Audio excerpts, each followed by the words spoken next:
I am really excited about this episode. I've been waiting for this one for a while. So I'm going to assert, actually, that this is the best hijacking in history. And I know that's quite a claim and a little oxymoronic, perhaps. But let's go through the story and then let's see what you think. So this is the story of the China Airlines flight 334, but we need to go back in time to start. The Taiwan History Podcast, Formosa Files, is made possible through the generous sponsorship of the Frank C. Chen Foundation. Formosa Files. November 26th, 1964. It's 2:00 in the morning. Republic of China Air Force pilot Wang Shiju, or Johnny Wang, climbed up into his Dragon Lady, that would be his U2 spy plane, and took off from Taoyuan Air Force Base in northern Taiwan. He then flew across the Taiwan Strait, entering PRC airspace above Fujian province, and then made his way to the city of Lanzhou in northwestern China. The PRC had detonated its first nuclear weapon just a month before in that distant region. There were uranium enrichment facilities in Lanzhou, so it's a good target for the U2 cameras. During the flight, at about 10 minutes after 5 a.m., 3 SA-2 missiles were fired at the U2 plane. These were deadly Soviet surface-to-air missiles, guided missiles, right, with an impressive history of downing U2 planes. But this time, the U2's electronic countermeasure systems worked and the missiles did not get a kill. Wang was flying a Lockheed U2, a high-altitude reconnaissance plane, which had earned itself the name Dragon Lady. This nickname for the spy plane came from a character in an old comic strip, and the name reflected the mysterious, temperamental nature of the plane. The U2 was considered the most difficult plane a pilot could fly. Right, and these guys were the elite of the elite, flying super expensive machines and flying solo. One pilot in each airplane and a single airplane. Yep, too high for other planes. The U2 could fly above 70,000 feet. This is the edge of space. You can see the curvature of the Earth, and you need to wear a pressurized suit like an astronaut. Too high for fighters to attack them. When they designed the plane, they thought it would also be high enough to evade radar detection, but this was not the case. It turned out Soviet radar could spot them quite clearly. And once detected, they were vulnerable to Soviet surface-to-air missiles, as with Gary Powers, who was shot down and captured in 1960, and that would end U2 overflights of the Soviet Union. Yes, over the Soviet Union they would end, but not elsewhere. It was the images taken by a U2 flight over Cuba, which revealed Soviet ballistic missiles. That started the whole Cuban Missile Crisis. And actually, incidentally, a U2 pilot was shot down and killed too during that whole thing. That was the sole American casualty of the U2 program. The CIA outsourced its spying over China to the nationalists on Taiwan. A unit of U2 planes, the 35th Squadron, known as the Black Cat Squadron, was formed in 1961 and disbanded in 1974. They flew 220 missions, nearly half of them over China. And during those 102 operations over China, 5 planes were downed by the PLA. 3 pilots died in action and 2 were captured. The last Black Cat Squadron flight over China was in the late 60s, after which time we see satellite surveillance taking over. And we should mention, because it's somewhat confusing, there was another ROC Airforce Squadron with a similar name, the Black Bat Squadron, bat as in B-A-T, not cat. And they were formed earlier than the Black Cats, one number less also. They were the 34th Squadron. Yes, we'll be doing an episode on both of these squadrons. In some ways, the Black Bats were even more amazing than their Black Cat brothers. On top of gathering intelligence, they were also involved with dropping agents and supplies deep into enemy territory. In China and also Southeast Asia, they were often doing jobs too dangerous or sensitive for the Americans to do themselves. But back to pilot Wang Shiju. He survived his 10 missions and retired from the Air Force in 1967. And as was pretty common back in those days, you retire from the Air Force, he joined China Airlines as a commercial pilot. And okay, so that's a little bit confusing for people who don't live in Taiwan. Maybe we should explain that as well. China Airlines, despite the name, is Taiwan's national carrier. He flew Boeing 707s, 727s, and 747s, but none of his flights for China Airlines ever took him to China. There were no transportation links allowed between Taiwan and China. But he would go to China in a rather unexpected way in 1986 by hijacking a plane. Now, Wang had grown up in China. Yeah, he was born there in Sichuan province, southwestern China, in 1929. He enrolled in an Air Force high school in 43. And in that great exodus of 1949, he moved with the school to Taiwan. And after graduating and proving to be an exceptional pilot, he was chosen for the U2 squadron, which involved some training in Texas. He completed this in 63. The next year, he flew his first U2 operation, which was over Shanghai. So as we noted, after his military service, he was a pilot for Taiwan's carrier, China Airlines.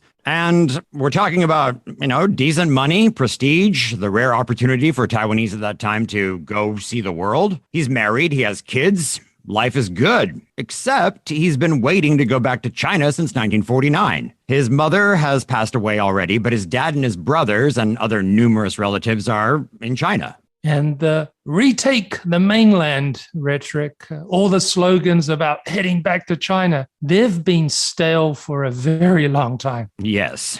So if they're not going back, and it really doesn't seem like they are, then it's about time for things to change so that family members can see each other, no? Yeah, there were moments that offered a chance for change. Chiang Kai-shek passed away in 1975. Mao Zedong died the following year. And with that, the Cultural Revolution ended. Deng Xiaoping took the reins of power in 1978. Hopeful years of change and openness. The PRC reached out to Taiwan, trying to establish 3 links. Those 3 links being postal links, transport, especially flights, and trade. Yeah, they also wanted to establish various exchanges for people, relatives, tourists, academics, sports, cultural groups, things like that. The PRC hopes, in all fairness, it's fair to say they were realistic. The United States had switched diplomatic recognition on January 1st, 1979. So the PRC was the new de facto, China. Yeah, time for a new approach. But the ROC saw establishing links as a move towards unification, towards giving up their claims to China. So they took a hard line indeed. Their response, the 3 no's policy established in April 1979. No contact, no negotiation, and no compromise. I love these numbers that we always do with the 7 something, the 6, the 3 no's, no contact, no negotiation, no compromise. So those 3 no's are very disappointing for mainlanders who have come over back in 49, right? Because if you do the math, they come over in 49 at the age of, say, 19, like our pilot Wang. By the 1980s, these people are middle-aged. They haven't seen their family members for decades, and they know time is running out for them to ever see, like parents ever again. Yes, a sad thought, never seeing your loved ones again. Very. Through no fault of your own. Making family reunions a reality would take an interesting event, largely forgotten and perhaps not given as much credit for expediting the process as it should be given. Yes, exactly. And now we get to the hijacking I was referring to at the beginning. So on May 3rd, 1986, this hijacking was arguably the catalyst for all this change. China Airlines Flight 334 was flown by our man, Captain Wang Shiju, Johnny Wang. This plane was a cargo plane, a Boeing 747. When you think of a plane being hijacked or defecting in the context of China and Taiwan, you're going to picture a plane flying from China to fly for freedom or financial reward to Taiwan. But this was a defection in the other direction. That day, May 3rd, the plane was scheduled to fly from Singapore to Taipei with a stop in Bangkok and then Hong Kong. But it's not going to get to Hong Kong. It took off from Singapore at 5:50 in the morning, flew to Bangkok, and then onward. It's carrying a cargo of fruit. I think some of that was durians, fish, and vehicle tires. There are 3 men on board. Pilot Wang, the first officer, or you could call him the co-pilot, Dong Guangxing, and flight engineer Qiu Ming Zi. It's mid-afternoon as they near Hong Kong. Air traffic control at Kai Tak Airport give instructions for the plane to begin its descent. About 20 minutes before the scheduled arrival time of 3:07, Wang sends flight engineer Qiu to the hold. He then subdues First Officer Dong, choking him from behind with a chain, handcuffing him, and threatening him with an axe. Flight engineer Cho returns, and after a fight, he's also subdued and tied up. Okay, so air traffic control then comes back on air. The plane was supposed to descend, right, at Kai Tak, but it has not descended to the correct altitude and is ordered to do so. The air traffic controllers are surprised to hear Wang start calling Guangzhou Airport Control Tower and see the plane flying past Hong Kong. At about 3:45 p.m., the 747 lands at Guangzhou Baiyun International Airport. Despite Guangzhou being a major city and this an international airport, things are pretty quiet on the ground. I would say quiet is a bit of an understatement. To Wang's surprise, there's no welcoming reception, no band. There's nobody waiting for him.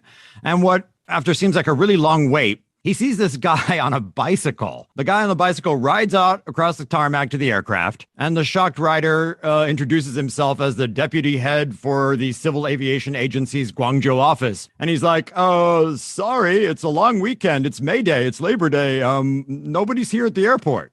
You can imagine the guy's surprise, right? This was a shock to pretty much everyone. The Taiwanese authorities had a hard time believing anyone would do such a thing. And to be frank, so did the Chinese. Yeah, it's a bit like breaking into a prison. I'm actually a little surprised, John, that the plane didn't get shot down on the way in. But yeah. Evidently, the powers that be on the mainland side decided the plane didn't pose a threat or didn't see it or something happened and it was allowed to land. Yeah, so the plane has landed in Guangzhou. In Taiwan, it's assumed Beijing is behind the hijacking. Wang's family members expressed amazement. His wife of 30 years told reporters, "I can't think of any reason he would want to go to China. I'm 100% sure he was forced to go there."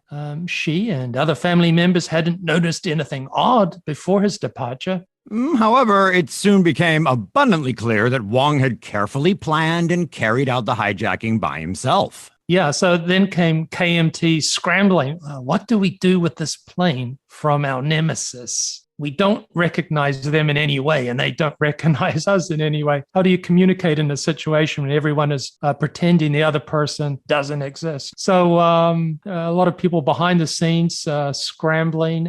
They couldn't officially begin any negotiations, even set negotiations up because of the 3 no's. And China didn't have ways to contact the ROC government either.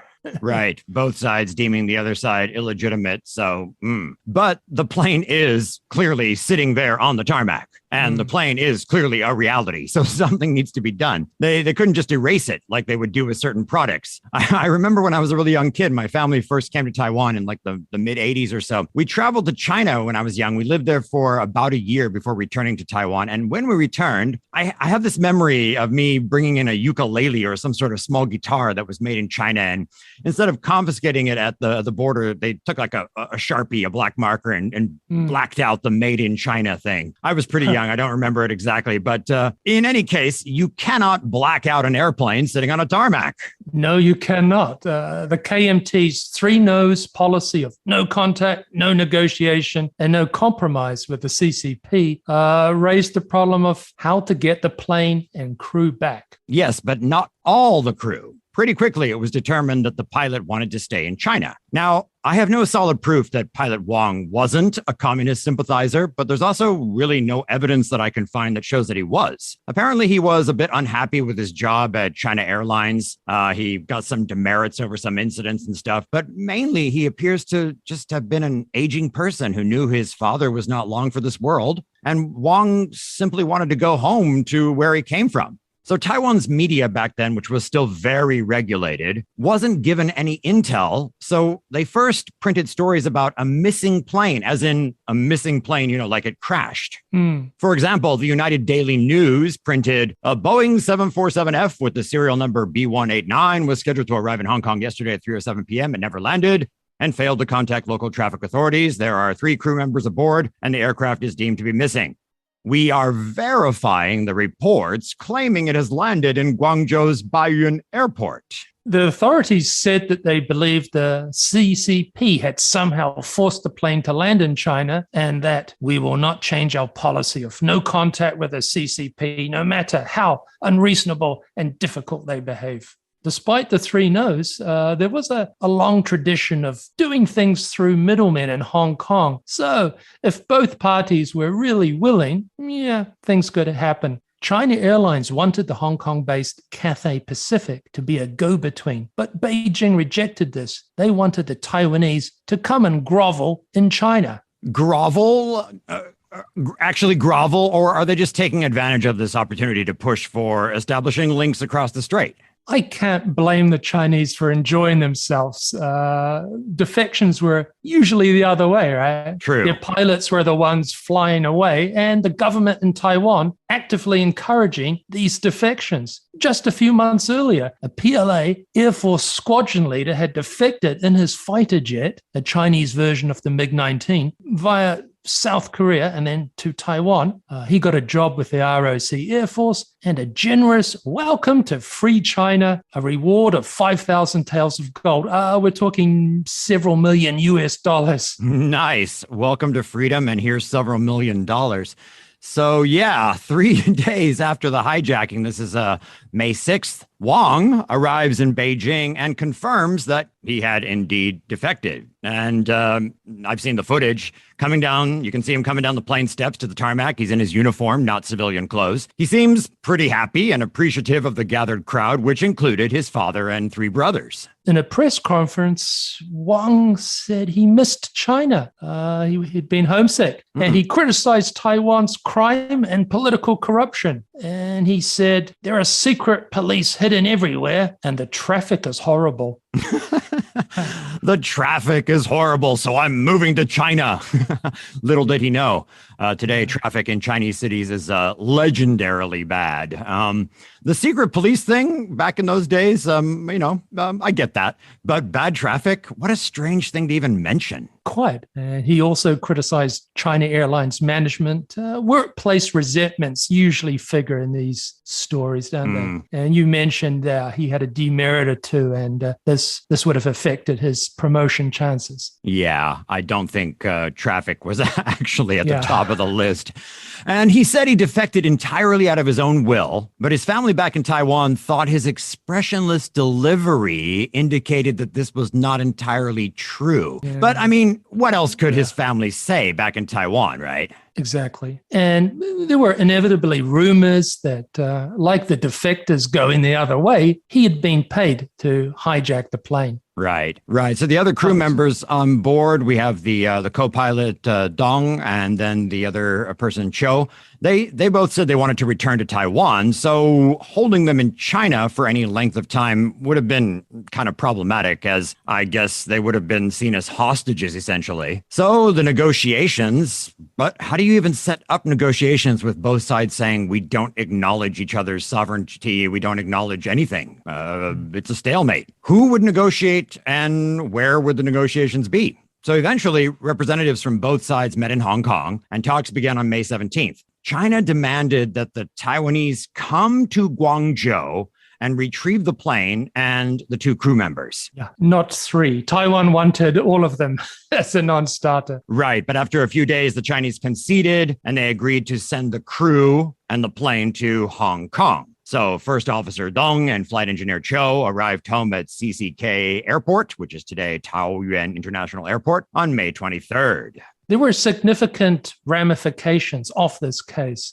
By forcing the ROC to communicate with the PRC, Flight 334 was the first step in the thawing of relations. It effectively ended the 3 no's policy. The very next year, President Jiang Jingguo allowed mainlanders permission to visit relatives in China. And that same year, 1987, the ROC officially ended martial law. Not all the restrictions lifted, but it's the start of the end. For direct links, though, direct flights and travel, that would have to wait until, was it 2008? Yeah, and that's a whole nother story in itself. Maybe we'll get around to it at some point. But yeah, we had to wait till 2008 before we were able to directly fly from Taiwan to China. Amazing. So returning to 1986, the 2 other crew members got back to Taiwan, as did the plane. And incidentally, that Boeing 747 would not have the world's happiest ending story. No, December 29th, 1991, the aircraft crashed into a hill in northern Taiwan after engine problems. All 5 crew on board were killed. Catastrophic engine problems. Yeah, I was reading somewhere like 2 of the 4 engines fell off. That's pretty catastrophic. But if that plane hadn't crashed, I sort of wish that it was in a museum somewhere, as it is arguably of historic value as one of the starters that got talks between the 2 sides off the ground, pun intended, because they had no choice but to figure out what to do with this plane. It wasn't like this was a defector where the ROC could simply say, yes, welcome to freedom, here's a bucket of gold, or whatever, right? This was a very strange situation, a cargo plane from an airline being flown illegally into China. It didn't fall under any of the rule book guidelines. So therefore, the 2 sides had no choice but to begin talking. This is the first time in 37 years they had to come up with some new rules. Well, yeah. So Wang would work in China as a pilot and then in administration. He retired. He's still a wanted man by the ROC authorities for the crime of hijacking, but 25 years limitations on that, I think. So that meant his charge was lifted in 2011. Taipei Times has a great column called Taiwan and China. The writer Hang Chun is great, and it was one of our sources for this hijacking story. He gives some details from the United Daily News, a Taiwanese newspaper. They caught up with Wang 21 years after the incident in Beijing where he was living. So much for escaping Taiwan's traffic, eh? Yeah. So Wang told the newspaper that he'd carefully planned the hijacking, requesting to fly the cargo plane a month earlier so that passengers wouldn't be affected. Wang also claimed that there was no struggle during the hijacking that, you had said earlier, the acts and all of that. He said that he tricked Dong by saying he wanted to do an anti-hijacking simulation and then handcuffed him. Wang never returned to Taiwan. What happened to his wife? It seems like they remained married, and the article says they saw each other again in 1991, 5 years after the incident, and that's a time when the travel restrictions were even further relaxed. She visited him a few times a year and they traveled together. It's not clear if they lived together in China but they saw each other again. Interesting. Still a lot of unanswered questions. So, Eric, any final thoughts on this story? Well, yeah. So that's what I was saying at the beginning of the piece, that I can't think of a better hijacking in history. And no one was killed. No one was seriously injured. And it resulted in separated families finally beginning to be able to see each other. So it's a reasonably happy ending. I mean, seriously, when you compare it to the North and South Korea story, where only like a fraction of separated families ever had a chance to meet or be reunited, right? So I don't know. I'm sticking with my best hijacking. Okay. John, Wang's hijacking of the plane, in your view, is he a villain for that act or not? He's a villain for that. The hijacking of the plane was obviously wrong, potentially dangerous, a selfish act, and a lot of fruit and fish went to waste. But it doesn't undo his earlier service for Taiwan. Right. And by extension, his service to the United States. The Black Cat Squadron was, after all, a CIA program, right? Yeah. Those Black Cat pilots risked their lives to provide valuable intelligence on China's nuclear program, proof of military tensions between the PRC and USSR along the Russia-China border, and also information from Vietnam. Yeah, they not only risked their lives, but they often gave their lives. I want to end with a roll call of Wang's graduating class, so to speak. The second batch of U2 pilots finished their training in the US, the class of 63. You sent me the list. There were 4 pilots, and here they are in the order of the number of missions completed. There's Johnny Wang, 10 missions. That's the most. Terry Lee, 7 missions. In 1964, he was hit and killed by a missile while over Fujian. Robin Ye, just 3 missions. He was shot down by an SA-2 surface-to-air missile coming back from photographing atomic facilities. He ejected and parachuted to safety, but was taken prisoner. He was released to Hong Kong in 1982. The CIA arranged for him to go to the United States. He was not allowed back in Taiwan until 1990. Jiang Jingguo thought he was compromised by his time in the PRC. He passed away in 2016. And the 4th pilot was Sunny Liang. He had 0 missions.